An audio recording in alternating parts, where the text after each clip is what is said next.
So for today's video nga guys ay susubukan nating i-locate yung ating nawalang cellphone. Kung saan nga ba ito nahulog at huling nag-sign in o na-detect ni Google. So dito nga ay binuksan natin yung ating Google Find My Device. At subukan natin itong i-search kung ano yung huling sign in niya. So dito nga ay nakita natin siya na huling nag-sign in. Dito malapit sa ating bus stop dito sa ating workplace. So dito po guys, dito po nahulog yung ating mumurahing cellphone, pero importante po sa atin yan. So ayan po yung location niya, malapit po sa bus stop. So dito po yung huling ibinigay po ni Google na area kung saan po huling sign in o na-detect ni Find My Device yung ating account, ang ating Google account at yung ating device. So sinubukan po natin itong ipa-ring pero hindi po ito nag-ring at nawala na po tayo ng access. So try po natin siyang hanapin sa Find My Device. So ito po yung ating area. So dito nga po yung huling sign in ng ating cellphone na nawala. So itry natin siyang i-match yung ating nakuwang picture sa ating apps na ginamit para makita kung sino yung nagbukas o nakapulot ng ating cellphone, yung nag-trigger na ating cellphone at ibinigay sa ating email. So imamatch natin yung kuha ng larawan at yung location na ibinigay ni Find My Device kung saan nga ba posible yung area na kuha ng picture. So dito nga po ay ini-scroll lang natin. Nahanap natin yung kamukha ng nasa picture na pinadala sa ating email ng ating ginamit na apps para makita natin kung sino man ang nakapulot ng ating cellphone.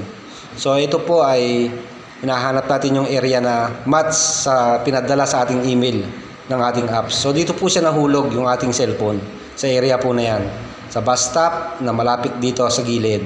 So ayan po yung ibinigay ni Find My Device ni Google. Diyan po nahulog. So after niya pong mahulog, ay nawala na po tayo ng detect, hindi na po natin na-detect sa Find My Device yung ating cellphone.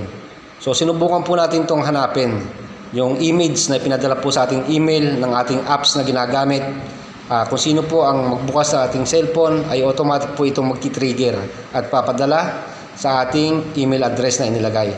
So dito po, yung area po na yan, yan po yung kuha ng larawan ng ipinadala sa ating email ng ating ginamit na apps para po ay ma-identify po natin yung exactly lugar ng pinagkuhanan ng litrato na ipinadala sa atin. So scroll up lang po natin yan. So imamatch po natin dito kung talagang tugma po ba yung ating larawan na pinadala ng ating apps at sa image ng Find My Device ni Google. So ito po yung area. So ayan po yung building at yung puno. So dyan po siya nagpicture. So ayan po yung building na asul, yung po yung nakuhanan na yan. So ito naman po yung isang kuhang imahe na ating isi-search kung tugma po ba.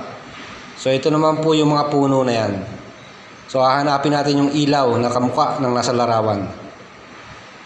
So maaaring isa sa dalawang puno na yan, malapit siya. So dito nga guys ay titingnan natin kung tugma nga ba yung nasa larawan na pinadala ng ating apps sa ilaw na nakuhanan at yung ilaw na dito sa Find My Device. So ito guys, ayan, yan yung area. So ayan po yung ilaw, yan, yung ilaw na nasa larawan at yung ilaw sa Find My Device. So tugma po, ibig sabihin po nasa area lang po nito yung nakapulot ng ating cellphone. At nagtanong-tanong po tayo rito sa mga kakilala natin malapit sa area. Ang sabi po nila, ito po ay isang Vietnamese at nagtatrabaho sa area, pero hindi naman po nila naibigay sa akin kung exactly na pinagtatrabahuhan niya para po ay makuha natin ang ating cellphone.